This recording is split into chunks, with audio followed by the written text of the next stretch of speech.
Good. Thank you very much, Saul. Brilliant. I'll interject for our good friend Peter Smith, who I'm wearing a McGill hat today to recognize Peter's retirement from McGill after 42 years. Terrific guy. And on topic, one of the things that he uses, one of the tools he uses with his players, is to always talk to them about when the coaches are giving you feedback to the player. Try not to focus on, is it positive or is it negative? Try to focus on, is it useful? And he really finds that helpful with all the female teams he worked for. And I really like it because, as Saul has mentioned, it's kind of an open thing. It's like it takes in the fact that this isn't personal. This doesn't mean you're a bad person. Is it useful? Can it help you be a better player? That's the bottom line. So I really like that from Peter. And as you were talking, Saul, it took me back because last year and you're probably aware of the YouTube and the TED Talk things with the Boston Philharmonic guy Xander and the Art of Possibility. It's quite. If you haven't seen it, you should look it up. You'd love it. Just Google, I think, the Art of Possibility on YouTube. It's terrific, and it's just all about his positive approach to drawing his musical students into becoming better musicians. Really, really inspiring thing again to watch, and I really like Willie's sort of drawing the players and the team together as one, or acknowledging both the ultimate team goal, which we all must sacrifice for, but all of the individual goals within the team that we all want to strive for. And by agreeing to work towards both, they're all agreeing that there's all kinds of different things at play, and we just all want to be the best we can be, period. And then we get back to Claire Drake, and that's his big thing. So really good. But you should look at it. If you haven't seen it, Saul, you'll love it. It's really terrific. Okay. I was just going to add one more thing about when you said biggest mistakes coaches make. It just jumped in my head because now that I'm mentoring coaches, I always tell coaches to write it down, like to track when you have conversations with players or instances where we as coaches, sometimes we're like, oh, did I say that right? Or how did they receive it?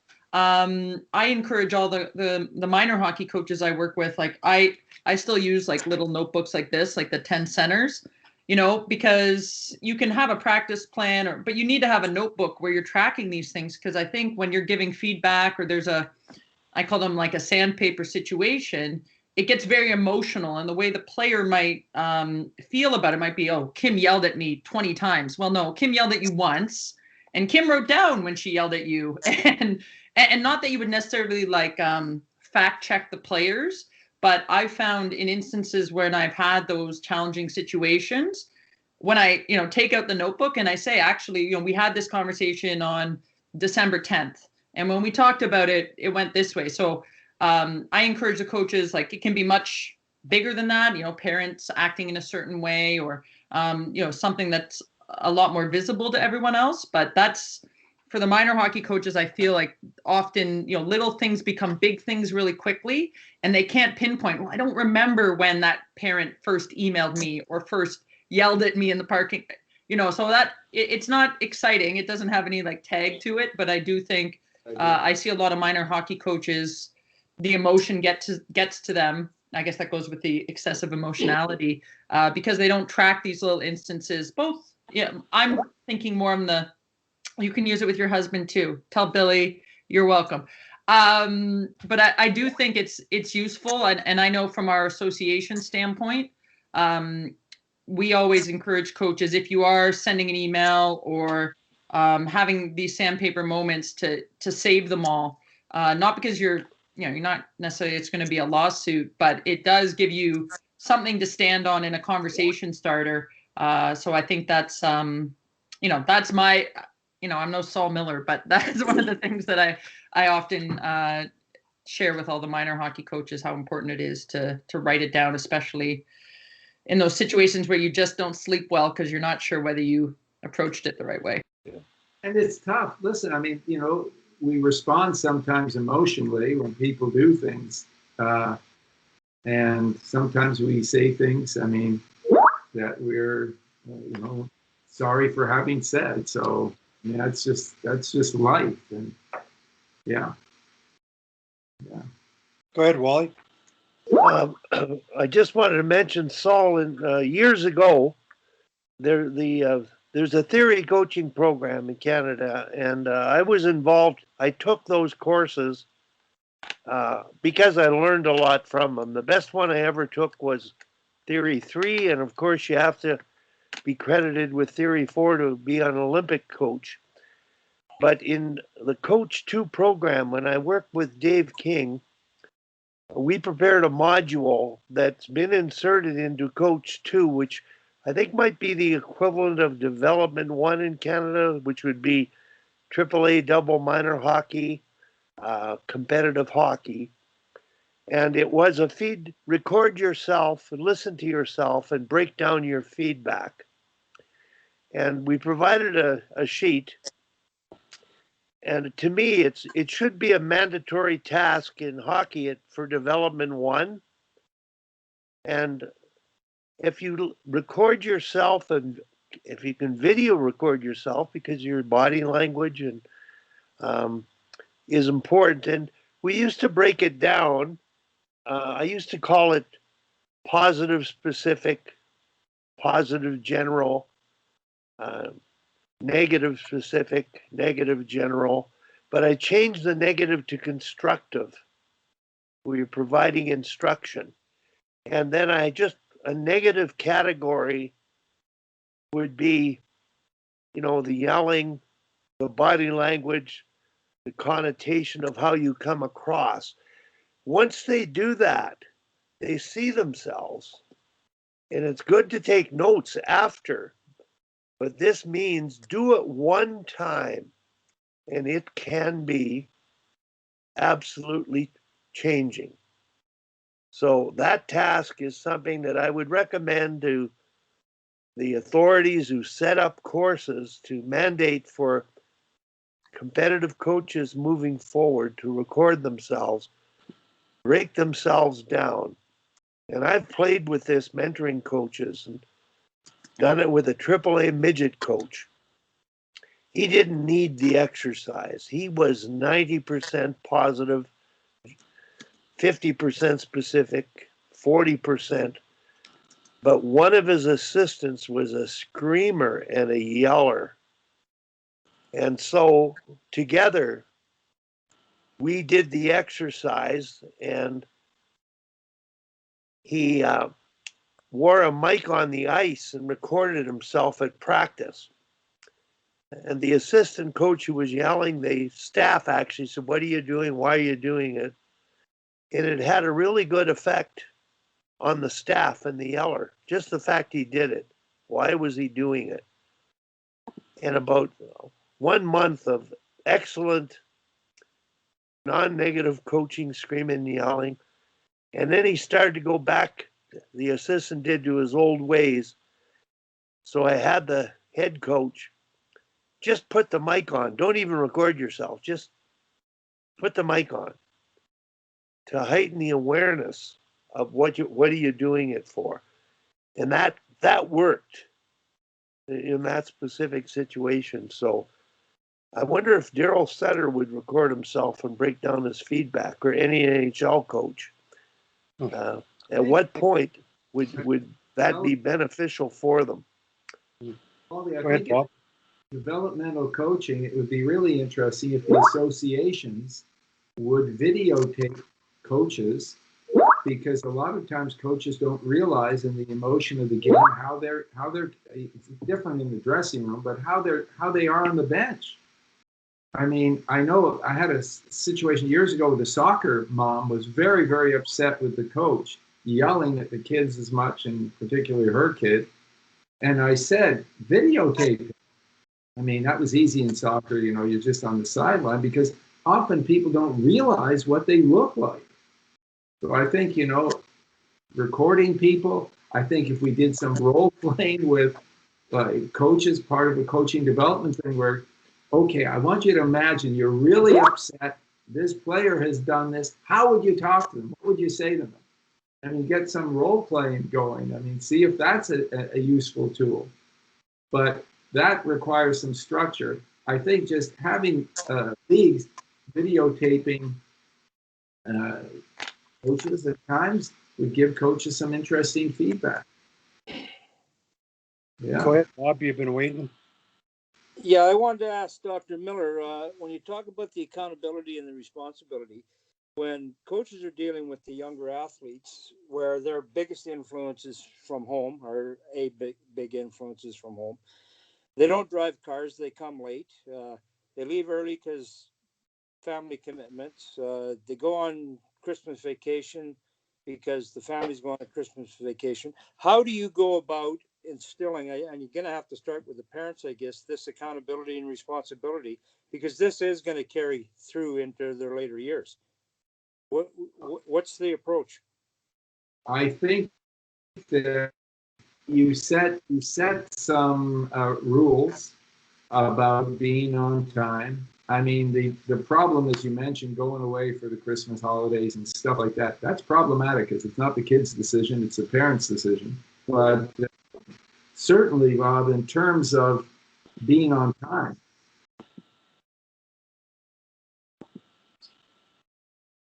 the door at that time and you don't get in. And, the kids learn right away and the parents learn too if they get the kids there late. I mean, you have to hold people,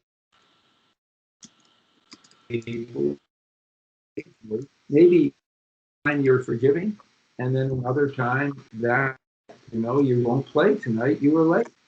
Or you're going to miss a period because you were late, or you're going to miss two periods, whatever it is. I think you set up those rules and the kids learn what they are. I coached baseball because my son was a baseball player. And I remember in Little League, the kids had no idea what things that they say to each other.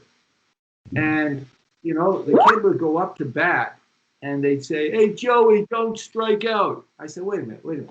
Why are you saying that? "I want to get up." I said, "So you say, Joey, get a hit. If you're going to say, Joey, strike out again, you're out of the game." And in a short period of time, they became a little, not transformed completely, but a little more conscious of what they were saying.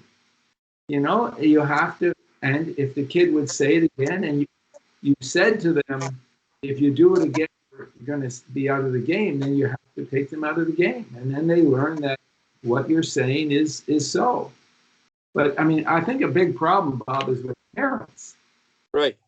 And, it's funny because this is a story. I mean, years ago, there was a player who, with the Canucks, who was talking at a Christian summer camp. He was a kind of Christian-inspired athlete, and he was talking at a summer camp to kids, and he gave the talk. And afterwards, somebody asked him how he got along with his coach, and he kind of glossed over it. He had a real problem with the coach.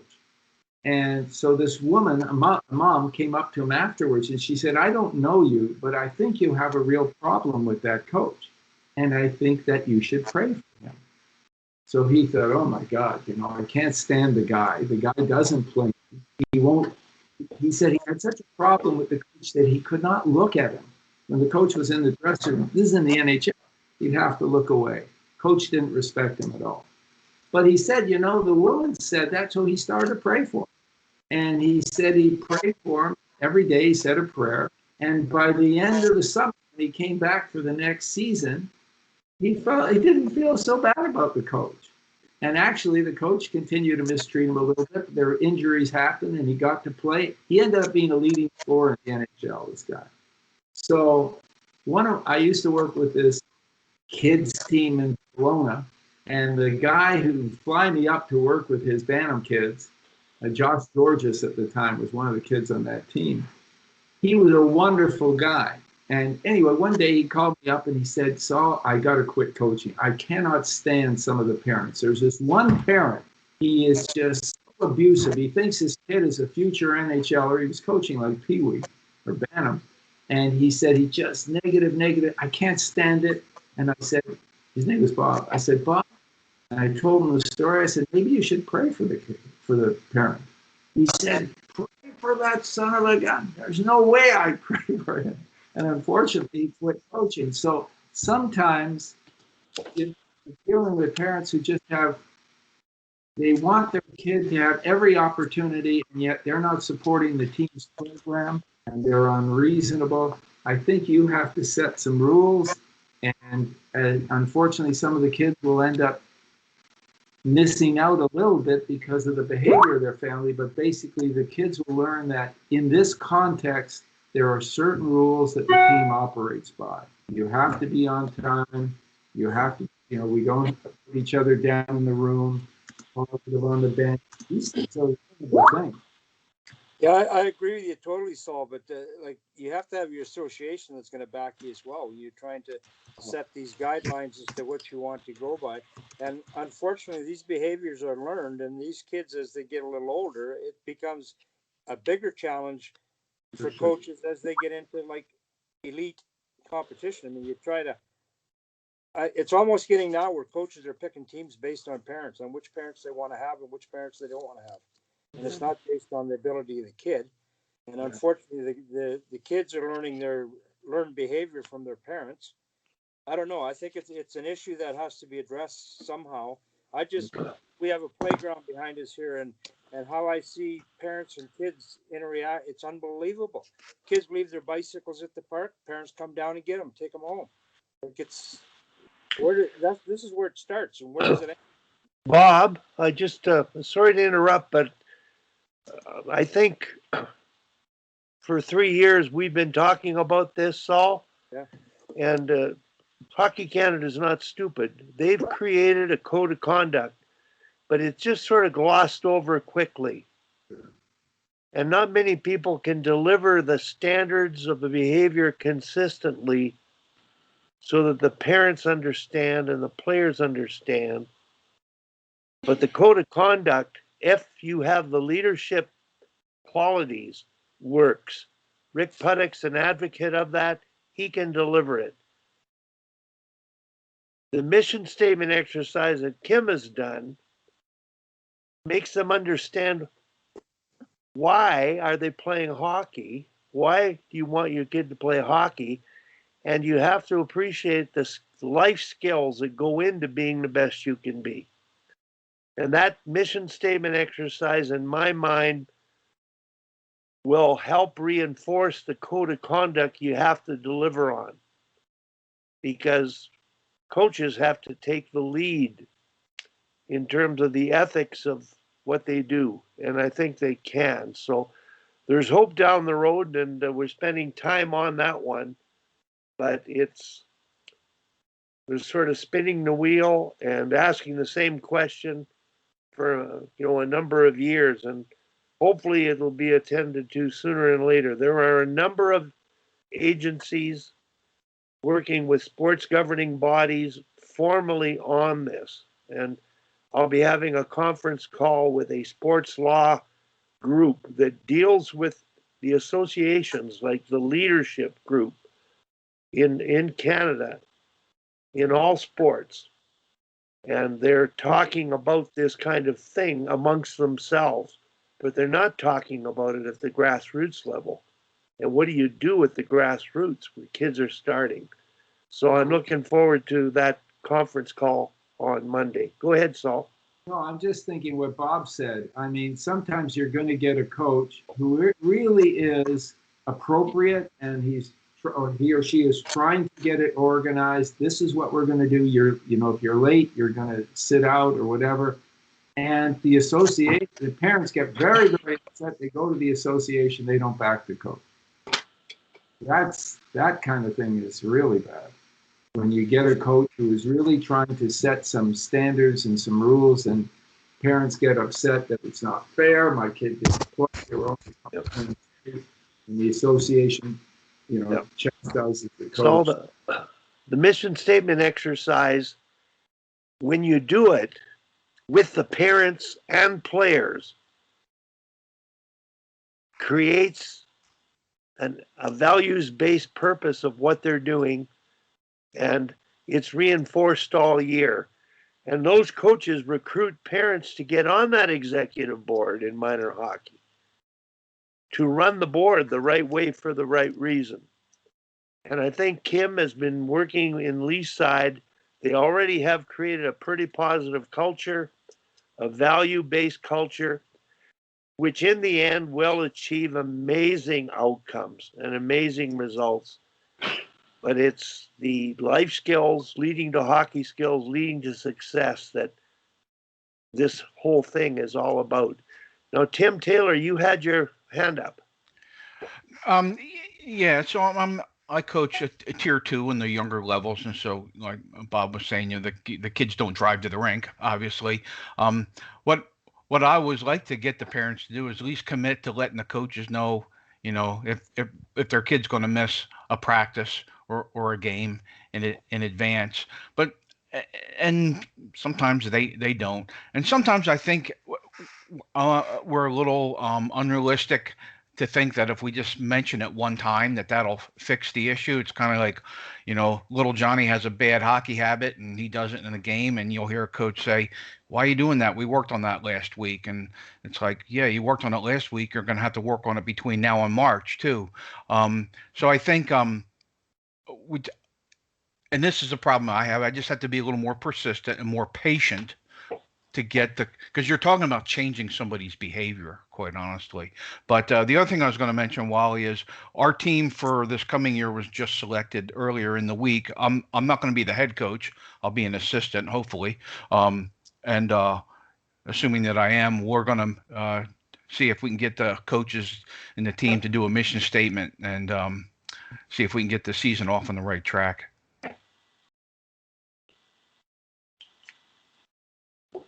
Go ahead, Tom. You've been waiting, I think, patiently. Then Kim. Oh, your mic's off, Tom. Sorry. Still off. You double clicked. Okay. Yeah, about the parents. How I do you was guys? working with one pro player, and he played Div 1 at Yale. And anyways, when I was in Salzburg, we needed a left winger, and he's like, this kid is 6'2", really good. And I recommended him to Pierre Paget, and Gene Riley called the college and all this kind of stuff. And his problem was his dad was calling the coaches all the time, saying who his kid should be playing with and all this kind of stuff. And this guy never did anything wrong. But his dad was always, even he was like in his 20s now. And then so we didn't take him because of that. And I helped him get to Finland. And his dad continued to do it. And he was phoning the coaches and the GM in Finland who he should be doing this. And he got that his kid was basically banned in Scandinavia. And the guy was good. Like, he skated with the Flames in the one of those camps, and he did really well out there. But he kind of ended his hockey career. And I helped him get into one of these high-level business schools. I think that's Chicago Booth or something. But anyway, he was doing really well. But he was a hell of a hockey player, and I think he could have been a third, fourth liner in the NHL. But his dad just wouldn't stop. So that's a damage parents can do.